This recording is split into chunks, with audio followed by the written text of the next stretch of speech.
कुछ मोती कुछ सीप में प्रस्तुत है अवधेश तिवारी की लघु कथा सूखा कुआं।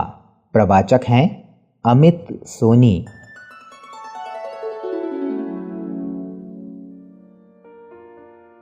प्यारे बच्चों, आइए आज हम आपको एक कहानी सुनाते हैं। बच्चों, एक कुआं था।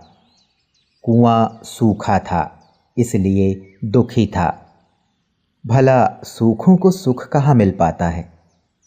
तो दुखी कुआं बड़ी ललक से थोड़ी दूरी पर भरे हुए सरोवर को देखता और सोचता, काश इसकी एक धारा मेरे पास आकर मुझे लबालब कर देती तो कितना अच्छा होता।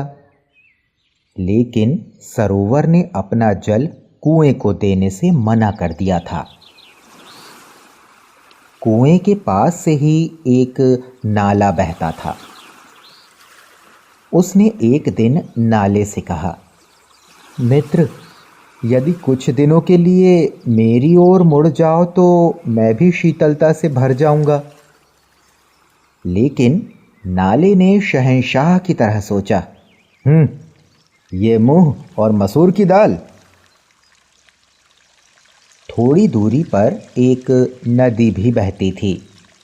रात में उसकी कल कल ध्वनि कुएं के खालीपन में गूंजती रहती।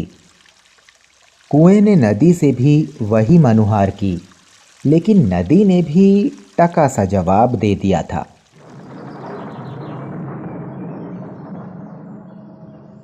अब बेचारे वक्त के मारे कुएं ने बादलों से गुहार की, अरे बादलों, कुछ दिनों के लिए ऐसे बरसो कि मेरी बरसों की प्यास बुझ सके और मुझे भी कुआं होने का पूरा गौरव मिल सके।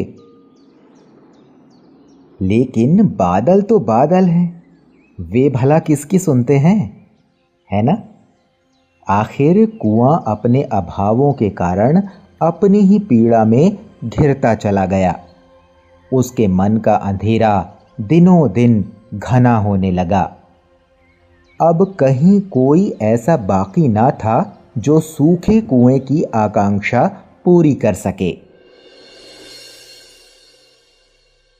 एक दिन दोपहर में कुआं बाहर की धूप और अंदर की चिंता में एक साथ जल रहा था कि उसके तट पर एक प्यासा मजदूर आया। उसने पानी की उम्मीद में कुएं के अंदर झांका और निराश होकर वहीं बैठकर सुस्ताने लगा। मजदूर के कंधे पर कुदाली रखी हुई थी।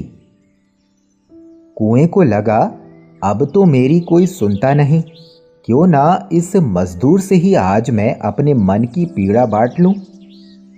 उसने कहा, भैया, मुझे मालूम है तुम प्यासे हो, तुम्हें अवश्य जल पिलाता, लेकिन सरोवर, नदी, नाले, मेघ सबसे जल मांगते मांगते थक गया, पर किसी ने मेरी मांग पर कोई ध्यान नहीं दिया, बल्कि मुझे सब भिखारी ही समझते रहे। लेकिन तुम्हारी तरह मैंने भी अब अपनी प्यास से समझौता कर लिया है। अब कहीं से मुझे भी कोई उम्मीद नहीं है। प्यासे श्रमिक ने बड़े ध्यान से उसकी बातें सुनी और धीरे से कहा, मान लो सरोवर तुम्हें जल दे भी देता, बादल एक दो दिन बरस कर तुम्हें भर भी देते, नदी की धारा तुम्हारी ओर मुड़ भी जाती, तो भी ऊपर से भरा हुआ वो जल तुम्हारे कितने काम आता। ऊपर का भरा हुआ पानी अपनी ही गंदगी से दिनों दिन खराब होकर सूखता चला जाता और कुछ दिन बाद तुम फिर खाली के खाली ही रह जाते। अच्छा ही हुआ कि तुम लोगों के व्यर्थ के एहसान से बच गए। तो फिर क्या मेरी समस्या का कोई हल नहीं है भैया? कुएं ने पूछा। हल क्यों नहीं है? जहां समस्या है ठीक वहीं हल भी बैठा है।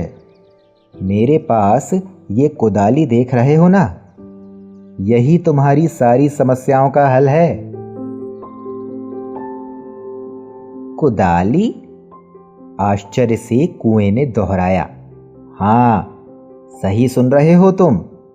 जब तक हमारे अंदर स्वयं के स्रोत नहीं होते हैं ना, तब तक संसार में कोई हमारा नहीं होता। जब किसी के अंदर के सारे स्रोत सूख जाते हैं तो उसका सुख भी सूख जाता है और दुख हरा भरा होकर लहलहाने लगता है। फिर उसकी बात संसार अनसुनी करने लगता है। इसलिए याद रखो, जिस दिन तुम्हारे अंदर अपने स्वयं के स्रोत पैदा होंगे, तुम्हारी बात भी सब सुनने लगेंगे। तब मेरे जैसे ना जाने कितने प्यासे लोग तुम्हारे पास प्रतिदिन आने लगेंगे। यहाँ पनघट गीत गूंजने लगेंगे। फिर तुम्हें किसी से कुछ मांगने की आवश्यकता ही नहीं पड़ेगी। फिर तुम्हारा जल दूसरे लोगों की प्यास बुझाएगा, बादलों से बातें करेगा, मेघ बनकर इन्हीं नदी नालों की धारा बन जाएगा। फिर तुम भिखारी नहीं, दाता बन जाओगे। इसलिए बाहर से कुछ मांगने के बजाय अपने अंदर के पत्थरों को तोड़ो। जैसे जैसे तुम्हारी जड़ता टूटेगी, तुम्हारे अंदर ही जल के स्रोत मचलने लगेंगे, झरने गुनगुनाने लगेंगे। स्वादिष्ट जीवंत ताजे जल से तुम स्वयं लबालब भर उठोगे और तुम्हारे इस सपने को पूरा करने के लिए केवल मेरी ये कुदाली ही काफी है। अब तुम्हें संसार में किसी की आवश्यकता नहीं।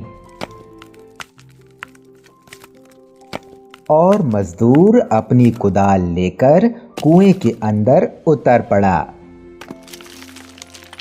उसकी कुदाली कुएं की कठोर चट्टानों को तोड़ने लगी। तो प्यारे बच्चों, अब बताओ, इस कहानी से आपको क्या प्रेरणा मिली?